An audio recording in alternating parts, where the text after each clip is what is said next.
What's up, y'all? Welcome to Tabletop Bros. Today we're going to be rescuing the world's worst eBay army. And actually, I think you'll quickly see that the paint jobs themselves are not that bad. It's more just the basing. And when it comes to basing, just a general rule is you want to use like 3 different substances. So this technically passes like the basic test. It's got the flock, it's got some tufts, and then it also has like some cork rocks. But the execution is just not good. And I'm definitely not putting the guy down. I spoke with him personally and he told me this was his first army, which honestly you'll see the paint jobs are not that bad. I know what my first army looked like and these look pretty freaking good. It really just is that the bases look like AstroTurf and I love making custom bases. So this looked like an easy rehab project to me. I figure I don't even have to strip these models. I can just touch up some actual details on them, clean up some spots that were missed with the airbrush and a paintbrush.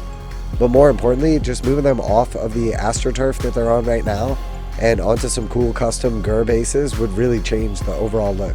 So that being said, we're going to kind of do like the montage down in the bottom right hand corner. I'm going to be stripping these guys off of their existing bases. There was just no way that we could save them, so they're going to get wrecked in the process. Most important thing was not damaging the models and not cutting myself. So that part of the video is sped up and it took me over an hour to do this. And then in the meantime, we're going to work on some actual custom bases using some of my leftover terrain from the Ghur stuff. And that's basically like the last and current season of Warcry. You get a ton of different terrain in the big box sets. And I had a bunch of leftover stuff that I didn't bother building because there's just so much redundancy. And I didn't want like a bunch of like the exact same pieces. So I'm using a lot of like the actual rock pieces to create like a starting point for each of our bases, and then from there we're going to add in some little bits of bones, skulls, some of the little cannibal trees and vines, and by the time it's all said and done, this setup should look pretty awesome. So I was definitely being a little bit dramatic when I said the world's worst army, because honestly the actual models paint jobs aren't terrible. They're definitely savable and don't need to be stripped, but obviously there was no salvaging the bases. But that being said, the guy I bought them from was really just looking to get rid of them. It was his first army and he wanted to start over. So he sold me this entire set for $100, including shipping. It's a little over 1,000 points for Age of Sigmar. You could easily build a Warcry warband out of these. And I went over to the shop and just kind of totaled it up. And the MSRP on all these models is $385. So for a fully painted army that's in decent condition, $385 in models for $100 is an absolute steal. Even though I did have to invest quite a bit of time and money buying and building the new bases, for the most part I had everything I needed. So anytime you're rescuing or rehabbing an army, you need to be honest with yourself as to how good of a deal you're getting on them, how much time and money you're going to end up spending, and just make sure it's worth your time. I didn't get any additional bits or anything like this with this set. All of the bases needed replaced, none of them were salvageable. But because I got such a good deal on the actual army and the paint jobs really aren't that bad, I didn't have to strip any of the actual models. So I'm very happy with this setup. But don't get me wrong, I've purchased armies in the past where stuff was missing or was in much worse condition than I realized. And by the time it was all said and done, it just was not worth it. So make sure when you're looking at a used auction that you're honest with yourself as to what it's really going to cost you and how much time you're going to have to invest in it. And you may be in a situation where saving money is the most important thing. You may be in a situation where saving time is much more important, but you got a little extra disposable income. So one thing that helped out on cost here is obviously I got a really good deal on the army. I don't have to strip the actual models, just recreate the bases. And I had the majority of the actual bases and then also the bits to create our new Ghur bases as well. So I was trying to get some ideas as to what people were doing for like custom Ghur bases and couldn't really find much on the internet, so I had to kind of wing it. But if you're like me and you bought all of the box sets from last season or even a few of them, you have tons of terrain, and in some cases specific sprues came 2 to a box. So by the time I bought like 4 or 5 of those boxes, I had like 6 and 7 of some of the sprues. So cutting up some of the little bits of scatter terrain was not a big deal because I don't need like 6 of the same pieces. So you can see here I basically started with the ruins and gave everybody like a nice flat surface to stand on. I then started adding in little bits of bone from like the rib cages and skulls, other little rocks and everything along the way. But for the most part, I filled out about like 75 to 90% of the actual like base surface area. Then I decided I wanted some of like the little trees or roots, the carnivorous plants that make up some of the awesome lore of the Ghur setting. So I grabbed a couple of those and just sort of started like cutting off some of the little individual branches I didn't want to go too overboard on like the infantry models, but you'll see in a little bit that I kind of did on the cavalry, but I'm very happy with how everything comes out. So whenever I'm creating like custom bases or doing any kind of conversion, I always try to make sure that I have multiple connection points so that whatever I'm creating is super strong. So if you just have one area where something is glued down, as long as you have a decent flat surface area, it's going to be okay. If you have that area plus it's touching somewhere else, it's going to be even better. But anyone that has experience in engineering knows that if you can follow the triangle rule, you're going to be substantially better off. And all that means is you basically just have like 3 points or like a triangulation, and that's going to make your actual connecting points super strong and the likelihood of something breaking or falling apart substantially lower. The next thing I like to do when I'm building bases is just make sure that I'm using obviously different kinds of substrate, but sort of think about like a little bit of a story and how these bases would actually exist in the real world. Or in this case, like, you know, the fantasy Sigmar world. So obviously if the Seraphon spaceship temple crashed from the sky, there would be little bits of the actual stone and ruins all over the jungle.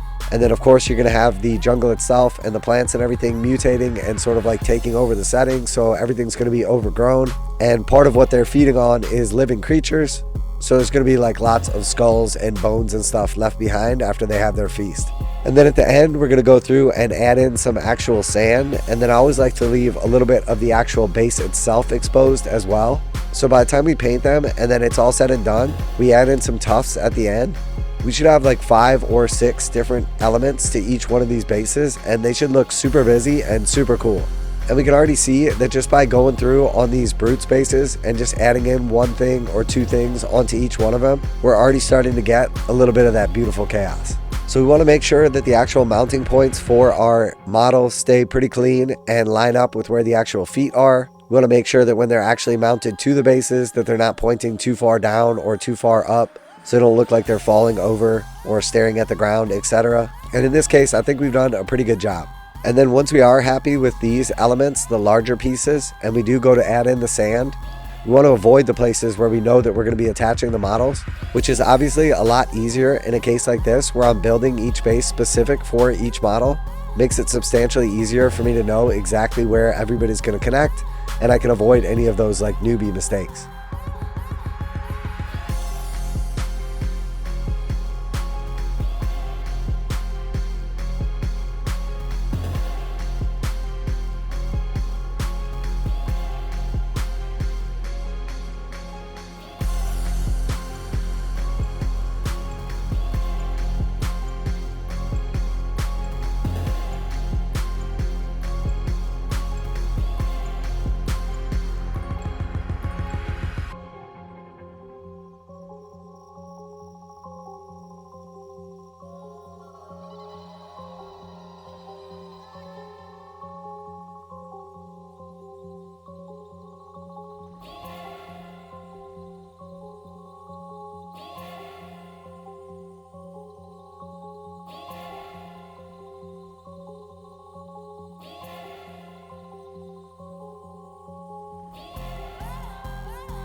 So on top of those infantry bases for the brutes, I also made some for the rest of the army as well. So we can see in the case of the Weirdnob Shaman, I actually used Yndrasta for a conversion. She's the Age of Sigmar character that came in the Dominion set, and her base is pretty awesome and like totally fits the scene.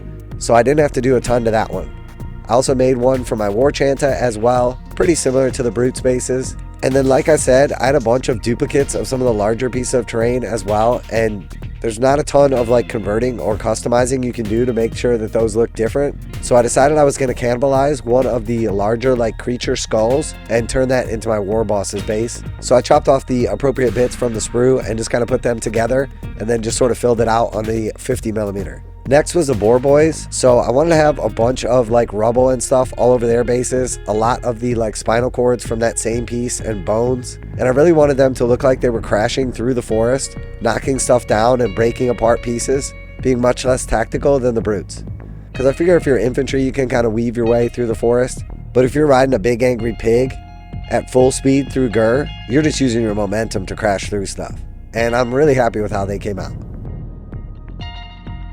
So next we had Gordrakk, and he was missing his face piece here, but I actually already have a Maul Crusher built up and had that spare. So I went ahead and put that together, and I'll go ahead and paint that also. So now we got his big old chunky base here, and I want to make sure that he once again is sort of like crashing through the ruins. I figure he's big, he's heavy, and while technically he can fly, there's got to be some magic involved because this angry cabbage doesn't look like he could leave the ground if he tried. So I love the pose of this guy, and I thought about giving him a little bit of elevation, but instead I just took a bunch of like cool little ruins, a bunch of that scatter terrain, sort of broke it up and kind of re-put it back together. So it looked like he was kind of just smashing through it. So I don't know if he just sort of crash landed into this piece of ruin or if he's just kind of foot slogging through the forest because the canopy is too thick, but I'm just sort of tucking him in with the Seraphon Ruin Snuggie. And once again, I'm just making sure that I have all of those same elements incorporated. I want it to look like he's actually interacting with the base. Make sure that I have plenty of ruins, some of like the trees and vines. Of course, we're going to need some bones and skulls. And then once all that's sitting in place and everything, we can add in the sand and all that good stuff. So once I sort of clip stuff around and kind of test fit it, I'm just essentially going through and mounting one piece at a time. I planned this out fairly well just by arranging and rearranging things in a way that I like them. Again, because of his bulk and everything, I want it to look like he's sort of smashing through stuff as he goes. So if you look at it from the back, he's kind of leaving a trail of destruction behind him. But if you look at it from the front, it looks like he's going to have to knock some things over if he keeps on this path. Usually I'll try to find some kind of inspiration for what other people did when I get a cool idea or we're in a different setting. But to tell you the truth, I could not find much of anything online when it came to like Ghur bases.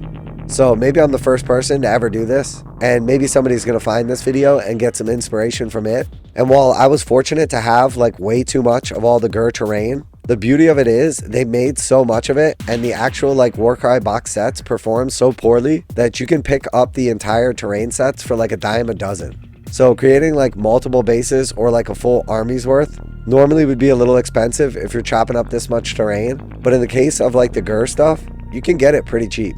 Alright, so once I have like the majority of the pieces kind of laid out here and it looks like he fits in nicely, I just remove him out, kind of put him back in, make sure everything's lining up. And then again, I'm just paying special attention to like the actual mounting points. I want to make sure that I don't mess up any of like the flat areas where his feet or fists go.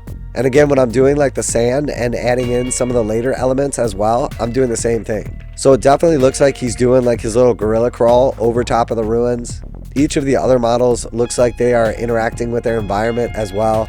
And I'm just really happy with how these things came out. Now it took me a little over an hour to strip them off of their old golf course green bases, but that alone was a massive improvement. And then I spent about 3 hours creating these new custom bases as well. And I'll show you guys a picture at the end. I went ahead and finished them up with a little bit of sand, threw a couple skulls on them, and then hit them with a base coat, a little primer action, and actually went ahead and sprayed on a couple base colors with the airbrush just to kind of get the main colors and elements in play, and they look sick, straight out of Ghur. Now I'm going to hit them with a wash. I haven't decided if I'll do a regular wash or experiment with some oils, and unfortunately we're not going to have time to finish them up in this video, but I have to say that this rehab, for what amounts to me having about $100 and like 5 hours invested in it, is looking absolutely amazing. So my plan from here is to finish up the actual bases, finish painting them, black rim them and everything, add in some additional details, and then I'll go ahead and mount the actual models to them after doing like some basic touch-ups.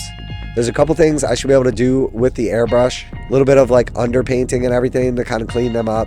And then for the most part, I'm going to leave the general colors and everything as they are. And then I'm just going to clean them up with like some specific highlights. But ideally, I'll only be repainting about 10% of the actual models themselves. The majority of the colors as they are going to stay in place.